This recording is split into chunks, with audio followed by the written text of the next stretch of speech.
Hello, everyone. Welcome to Creating a Duplex, Part 2. Here I am with my friend from VDR Renovations, Luis Benitez. Hello there. And so last episode, I was talking to you about hiring a designer and hiring professionals, the importance of working and on your business and not in your business. And I did mention to you that the process of creating a permit took about 6 months, but it wasn't really all about those about the permit process. There was also part of the process was creating a layout. There was a back and forth going on with an architect who helped us create a more efficient layout.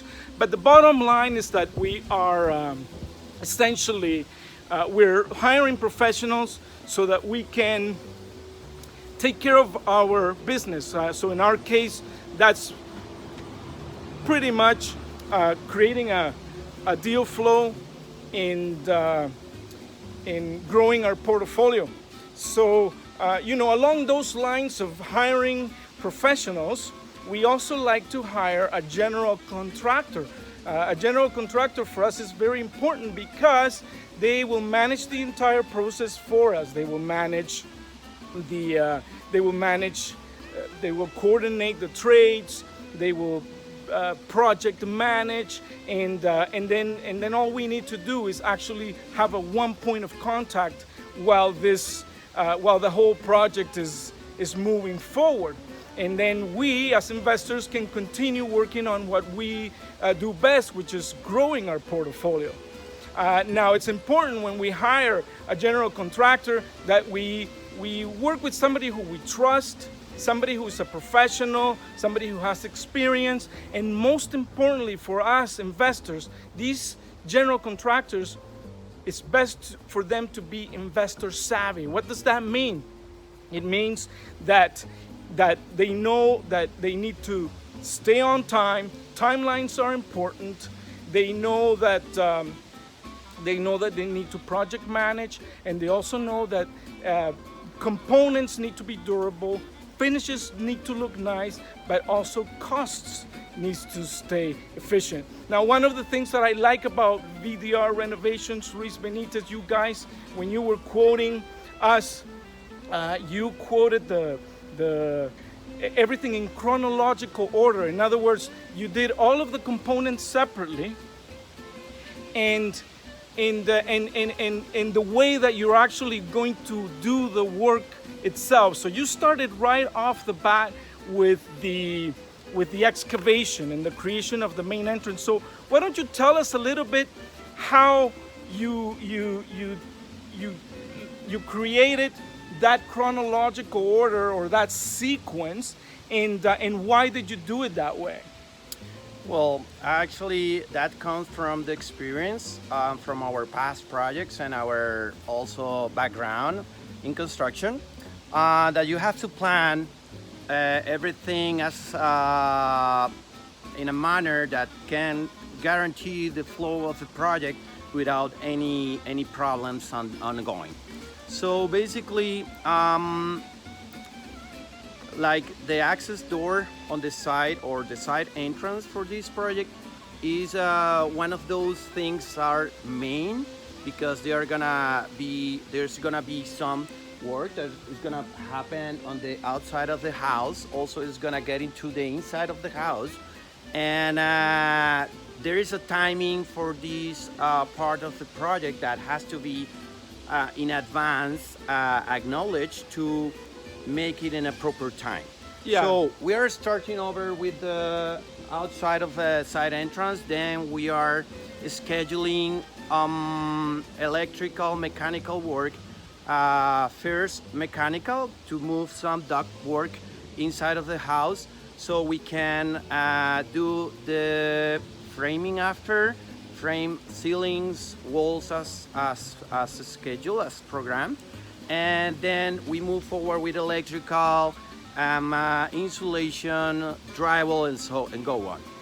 So when we do a quote, we that's a way of keeping everything like on track. Like you start over with the main things. Like okay, you have to do some demolition work. You have to dispose some things that our client, in this case Otto, has in his basement.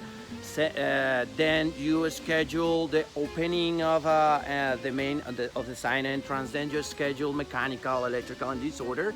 So also we schedule in our project program schedule management, all of these parts in advance, so we can keep on track of it and we can notice in advance if we are on time or is there anything that might delay any of these activities, and how can we improve to work this out and keep the track of the entire project. So today we are actually starting the digging, so we're just waiting for the bin, and they're going to put a bin outside at the driveway where they're going to just dump all the soil. As they dig, they're going to take all the soil to the bin, and they're actually going to open the door. They're actually going to open the door today. No. Actually, the process for the side entrance is we're gonna drop off a bin in the front driveway because of all of the excavation product that we're gonna have from the soil. We're gonna dump it out, and basically what we're starting today is digging. This is the main and first part of it. We have to lay out in place where is this digging is gonna happen, and we start digging. We bring all materials. We have to schedule inspector from the city to check out all concrete portions of the side entrance. So this is a process. It's gonna take 10 days or less. We are having there some allowance for the rain, because when it rains we can't work on this part. So yes, we have sounds like a big bracket, but we have to with responsibility acknowledge Otto that there might be some delays that we cannot manage, like the rain. Exactly. Now, so while you do this, so today is only be today is only going to be the digging, and then we'll let you know when we start doing the opening, and then we'll talk about that. But in the meantime, you also have other things scheduled for this project. So, for example, you told me tomorrow some people are coming. They're the framing. Is that correct? No.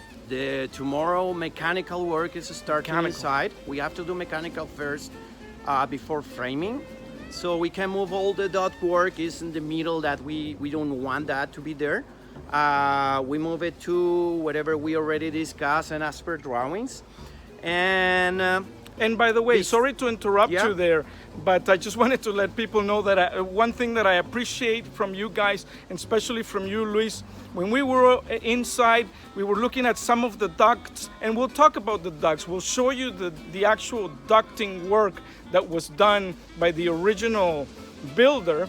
It creates these obstructions where if you were to build on the ceiling on top of that, underneath that duct, you lose space and it's going to look odd. So Luis had a suggestion for us. Hey, maybe we can easily, with no major issues and no major costs, we could move that duct work a little bit and then create a better space and better layout. So thank you for that.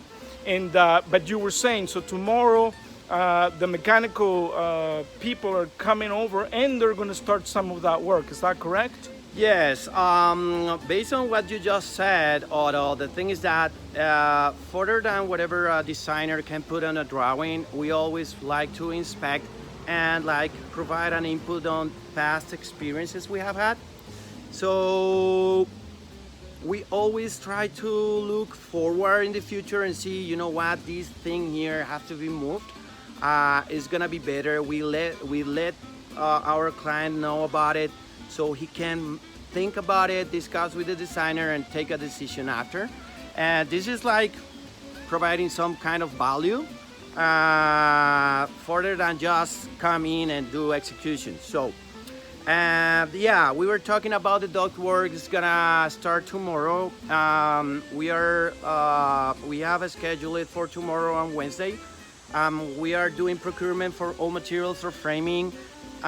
We expect framing guy to be here after duct work, and so he can do walls and ceilings accordingly. Then after we bring over the electrician.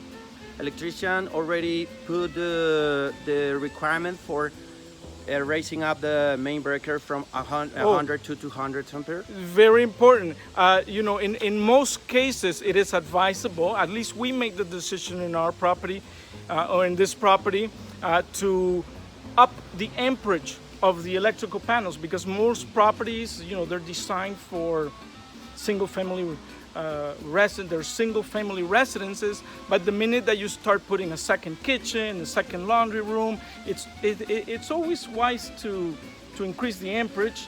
It's a matter of debatable. Yeah, it's a matter of not being that tight in the future, because you never know what can happen. Maybe you decide to put a bathtub in your backyard, or make bigger the air conditioning, or adding some extra circuits to your house. That, like, all the things are, if you can afford it, yeah, that's a good option to do, because you're gonna have some allowance from there for the future and for everything to work properly.